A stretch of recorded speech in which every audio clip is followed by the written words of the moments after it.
26 సంవత్సరాల నమ్మకం, లక్షలాది సంతోషకరమైన వివాహాలు. తెలుగు మ్యాట్రిమోనీని డౌన్లోడ్ చేయండి.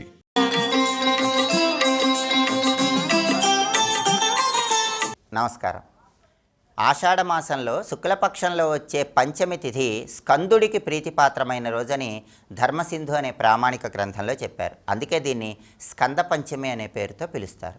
ఈరోజు స్కందుడిని అర్చన చేయటం ద్వారా, స్కంద మంత్రాన్ని పఠించడం ద్వారా బహిర్గత శత్రువులు, అంతర్గత శత్రువులు ఇలా రెండు రకాలుగా ఉండేటటువంటి శత్రుబాధల నుంచి సులభంగా బయటపడవచ్చు.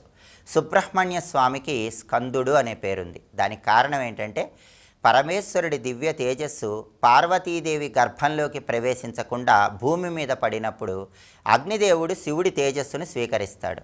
ఆ శివ తేజస్సును భరించలేక అగ్ని హిమవత్ పర్వతం మీద ఆ తేజస్సు విడిచిపెడతాడు. హిమవత్ పర్వతం కూడా ఆ తేజస్సును భరించలేక వాయుదేవుడి సహాయంతో పక్కనే ఉన్న ఆకాశ గంగలో ఆ తేజస్సును విడిచిపెడుతుంది. ఆకాశ గంగా ప్రవాహంలో వెళ్ళే పరమేశ్వరుడి తేజస్సు పక్కనే ఉన్నటువంటి శరవణ అనే పేరు కలిగిన తటాకంలోకి ప్రవేశిస్తుంది. ఆ శరవణ తటాకంలో ప్రవేశించిన శివుడి తేజస్సు ఆ ప్రవాహంలో కొట్టుకుంటూ వెళ్ళి శరవణ తటాకానికి పక్కనే ఉన్నటువంటి రెల్లుగడ్డి పొదల్లో పడుతుంది. అలా పరమశివుడి తేజస్సు రెల్లుగడ్డి పొదలలో పడినప్పుడు ఆ రెల్లుగడ్డి పొదల వల్ల శివుడి తేజస్సు 6 భాగాలుగా చీలిపోతుంది. అలా 6 భాగాలుగా చీలిపోవటం వల్ల 6 ముఖాలతో సుబ్రహ్మణ్య స్వామి ఆవిర్భవించాడని స్కాంద పురాణంలో, శ్రీమద్ రామాయణంలో చెప్పడం జరిగింది.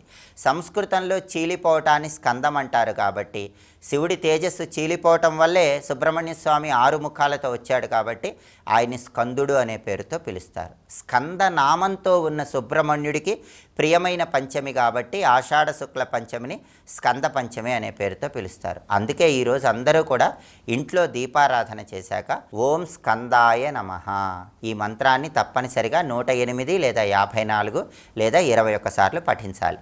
శత్రున్ శోషయాతి ఇది స్కంద. శత్రువులను శోషింపజేసేవాడు, భయపెట్టేవాడు కాబట్టి ఆయన్ని స్కందుడు అంటారు.